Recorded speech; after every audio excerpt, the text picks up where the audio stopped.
Hey guys, welcome back to the channel. In today's video, we are checking out Seven Knights Rebirth. Now, this is a game that I was going to cover organically on the channel. However, it landed at the most inopportune time for me personally, which was just before I went on a 2-week camping trip, which meant I wasn't going to have the time to play it properly and cover it. But this game, in my opinion, is a fantastic game if you're someone who really loves building a lot of characters, progressing, competing, and also just, really grinding a game out, because this one has some of the greatest background grinding features to keep developing your account and always feel like you're making some progression in the game.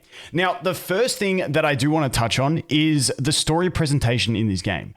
I absolutely loved when I jumped in, and I did this back at the global launch because I still logged in and checked it out. But you get the prologue at the very start, and it is really well presented with great visuals, but also it's got some great English voice acting. Now, for me, that is a big win. I don't like reading subtitles, so as soon as your game has some really solid English voice acting, that makes me actually want to get involved in the story. And also, when you've got some really nice cutscenes that give you like a good feeling of impact and some pretty cool combat scenes in it as well, it allows you to get into the story. So I definitely think it is one worth going in, at least watching the prologue and seeing if you can get into the story. But let's jump in and go ahead and take a look at the actual game itself. So if we jump over and take a look at what we have. Now, this game has a lot in it, and we're going to go through as many of the core systems that we can. But before we go into everything else, I just have to touch on this thing here, which is the festival going on, which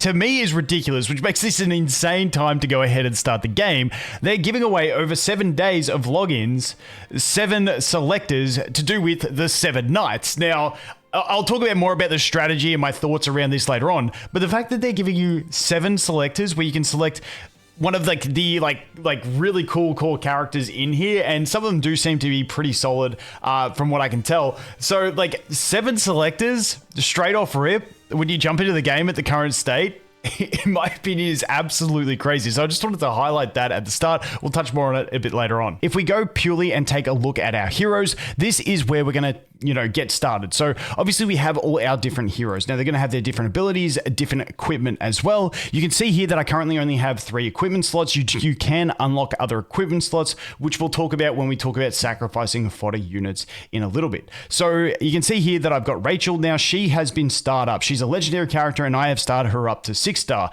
And this is going to be your main progression method. We'll talk about ruby farming in a second, which is the game's background farming mode, where you basically farm currency to buy more stamina, or keys they call it in this game, to keep grinding, and then you can level up fodder, which have you a chance to fuse into legendary heroes and also build up all your other heroes as well. So if we look at Ace over here, here's another legendary that I have. I've saved him with all the materials I need to go ahead and upgrade him, so I could show you guys the general upgrade system, and then we'll talk more about their skills when we actually look at combat. So if we go to power up, we can see here we can go to rank up. Now I'm going to rank him up because he is ready to be ranked up. They need to get to +5 to rank up, and I'll show you how to get there for soon. Then to rank up, you're going to use some of these materials. So if I go over here and I go ahead and rank him up, you can see there we go, we got him to 5-star. So now after that, we need to enhance him and get him back up to the +5, and then we'll be able to rank up again. Now in general, you want to be using some of these fodder characters over here. You can see these guys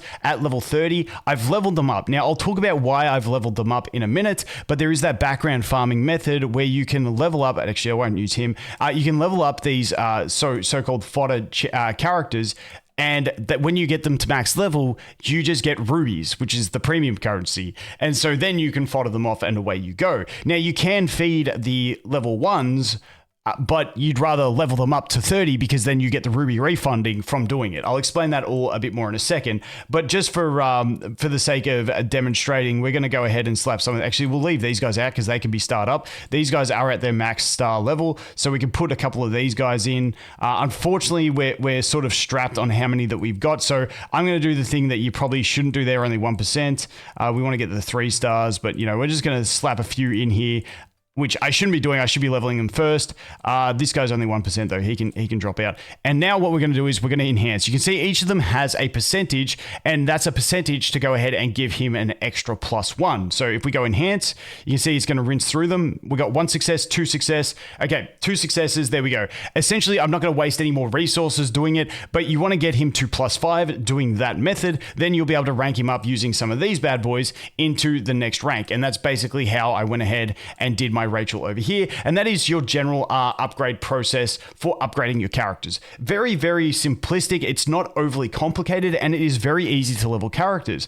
The other thing you'll notice is that I have Ray here. Something else they do really well is Ray, if we take a look at her skills here, being her 2 active skills, she has this one which attacks all enemies, and this one which attacks all enemies. Now, when you unlock ruby farming, which you're about to go ahead and look at, which is a core part of the game, they just give you her beefed up so that she can be your basic farming unit, which I really appreciate that stuff. So you're not trying to find, a farmer straight away to go ahead and build, because often in these types of games, you're trying to build your farmer first to level the fodder so that you can keep doing things. No, this game just goes ahead and gives you one.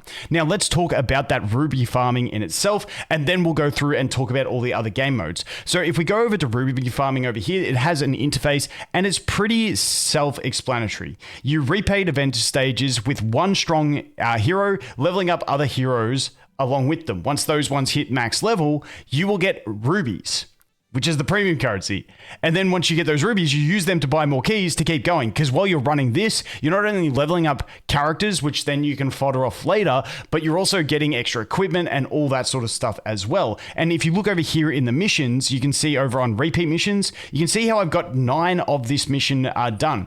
Level up heroes to level 30 one time. This never goes away. So I've already done it. I've just done it 9 times in a background battle. And so every time you hit level 30 with a hero, you're going to get yourself 20 gems. And then you can go over into the shop.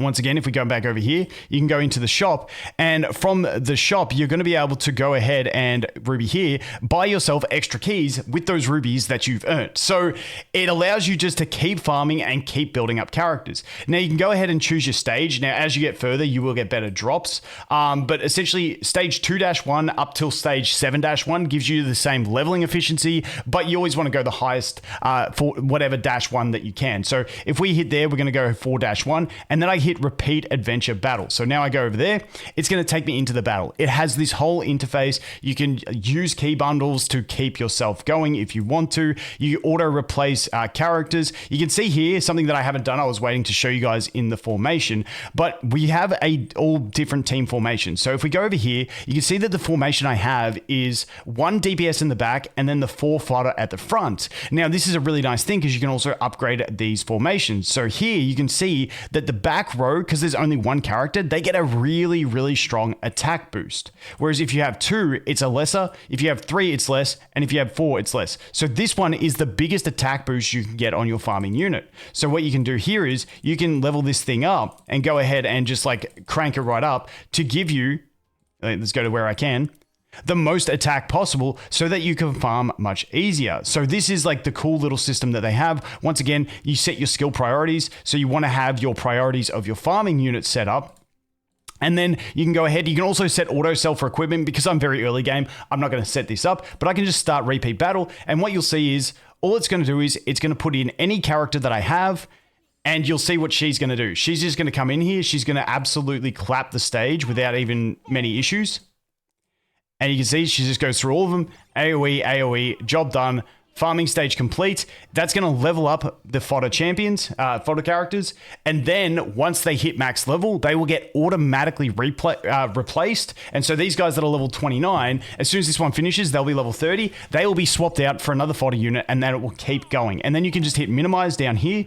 And then that will continually go in the background. And then you just got to come back, check back, and then away you go. Rinse and repeat. And that is the general like grinding loop of the game for leveling up characters. But like I said, it's a really nice way for you to be able to level up a ton of characters, because it also not only lets you level up fodder, but you can see all your like higher rarity characters, it lets you level them up as well, which is absolutely fantastic. So that is the core loop of farming over there. Now, the next thing I want to look at is your game modes. Now, early game, you don't have everything unlocked. We do have Arena. You can see I've got 10 tickets at the moment. Now, Arena is something you guys know I love in games. I just like having a bit of competition. Even though I normally play free to play, I still like to be able to compete. So we got Arena, which, you know, you can build your teams. Early game, you're not really stressed about it, so I'm not going to dive too deep into it, but there is Arena for some competitiveness. We then have the power-up dungeons. When I was talking about getting those star-ups on my characters, this is where you're going to go ahead and farm those different resources, and then each dungeon, you got to pay attention to what they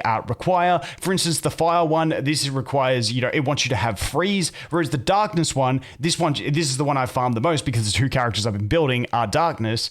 You want to bring bleed characters, and it's pretty nice that when you jump into this, even if you just hit, if you're not sure, if you're new to it, when you go ahead and you're setting up your team formation, you can hit auto place, and it seems like it will try and place your characters that have the required debuffs. For instance, it put my 2 bleed characters in the back there, which is perfectly fine. Now, it might not be the perfect formation or anything like that, but it is definitely a way to go ahead and get that done. Now, if we go back over to, actually, you know what, we'll jump in here to show you guys combat in itself. So let's jump in, and now we can explain combat. And then we'll go in and we'll talk about the tower and the campaign and stuff like that. So if we come over here, once again, my formation's not perfect. I don't have a proper tank, anything like that, but at least we can jump in and I can show you guys how combat goes. So you can see we've got it accelerated. We got the 2x speed if we want to. I'm just going to put this on 1x speed. You've got your formations, once again, that you can adjust how you will.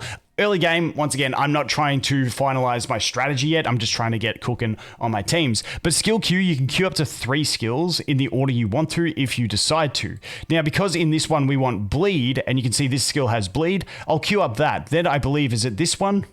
This one also has bleed. So then we can go ahead and like prioritize those bleeds, and then we can maybe look to getting some single target damage, or we could also maybe go for some defense breaks. I haven't really stressed too much because we're still at the point of just pushing through, but let's say we want the bleed. So those are the first 2 we'll queue up, then we'll just let it auto take over from there. Now you can auto repeat, and you can also auto next stage, meaning if you're going through something for the first time, it's just gonna keep you farming, and keep you going on. Now you can see we're down to our last ticket here, but that is okay. We're going to jump in, and just so I can show you guys the basics of combat. So let's jump in and we'll take a look. So it's kind of like a turn-based real-time strategy. You can see on the left-hand side here, we've got the characters, and they will automatically go through their different skills. You can see here, we're doing a basic attack, and once the skill lights up, that is when a skill will be used. So it lit up red, now it's blue, meaning once 2 skills are used, 2 basics, there we go, now the next skill on our team will be used. And that is the general way attacks work. So now it's the enemy, so 1 basic, then we get 2 basic, and now he's going to use his skill. And that is the general rotation of the way skills operate. And then you can see down the bottom that our active skills actually have a timed cooldown. So these basic attacks happen on a timed duration, and that is the way it rotates through. Now, I just realized during combat, we had animations off. So I thought, let's go in and show you guys some animations when you have them on, because I do like that they have the way that you can turn animations onto short mode so that your farming is quicker. But dude, they put some effort into these animations. So let's go through Rachel. She was the one that we were using. You can preview skills, and you can do this for characters that you don't have and stuff like that. So if we go ahead to her ultimate,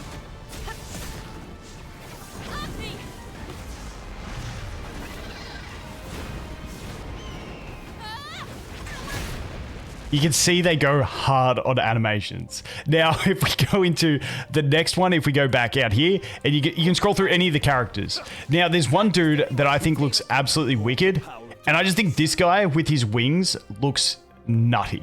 So what we're going to do is we're going to preview this guy, and the other thing is, let's look at his non-ultimate. So you can check his basic, very standard stuff, very quick, easy. This is his like active skill, not his ultimate, just an active skill. But you can see it even changes the background and everything. But then you get to the ultimate. Feel the darkness. As darkness consumes all. Dude goes so bloody hard. I love the detail they put into these animations. Yo, that's fun. I feel like she's gonna go hard on her animation. Let's have a look.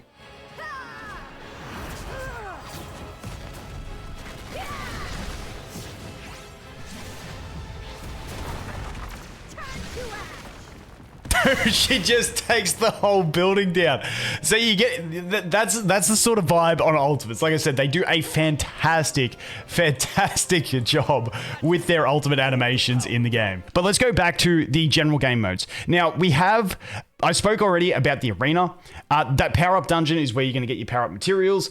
Early on, you will also have the adventure, which you can click over here. You can go into the adventure mode, and this is going to be, you know, stage to stage, 3-star stages away you go. As you go up further, that will unlock new stages for you to do your ruby farm more efficiently. That's the general gist. I'm not going to dive too deep into it. It's a campaign stage that you keep progressing your way through.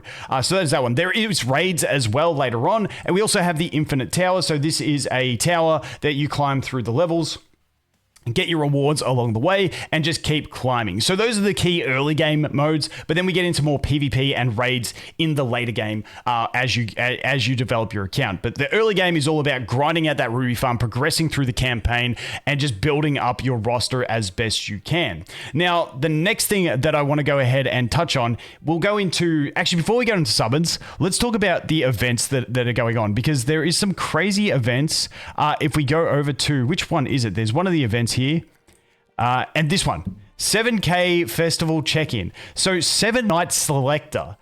Every day for 7 days, you get a selector. I could not believe it when I saw this thing in the mail. So if we go to our inventory here, we go to consumables, you can see I'm on day 2 of this account.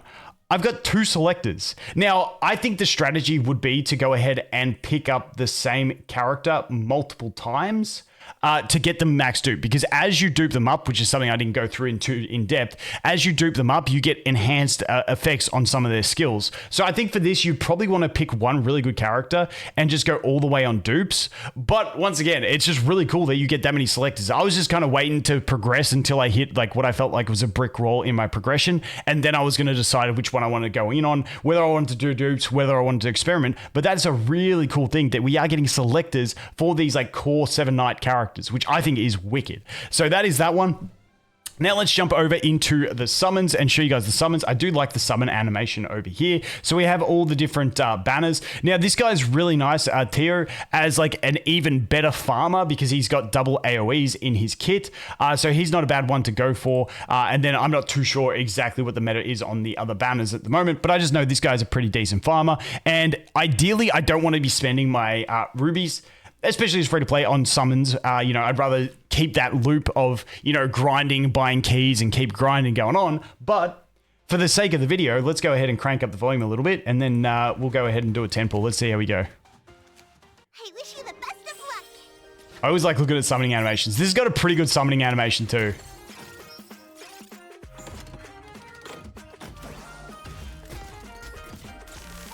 Does the card up, and ideally you want it to go rainbow at the end here. So it's gone gold. So not going to be getting him, but we do get 2 decent rarities. So if we go up here, boom, boom, boom, there's all the little ones. Let's see this. End of the line.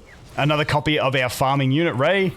Try picking up a And there's another one. So you know what? Let's just do it again. Let's just do it again. For the sake of the video, let's see if we can maybe get the rainbow.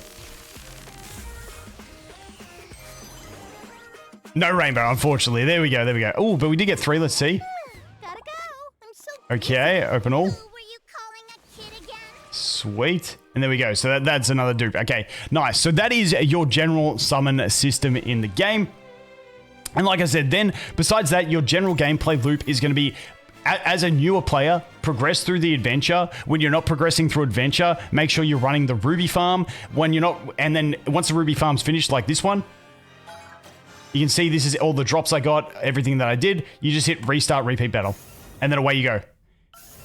It goes on in the background, we minimize it, and then it keeps going. You can see there, it's got the 1 of 30, and away you go. You just keep farming that. So you keep farming that, keep progressing your way through the campaign, make sure you're using your arena tickets, and then climb the tower as far as possible, whilst using the power-up dungeon to go ahead and level up and power up your heroes.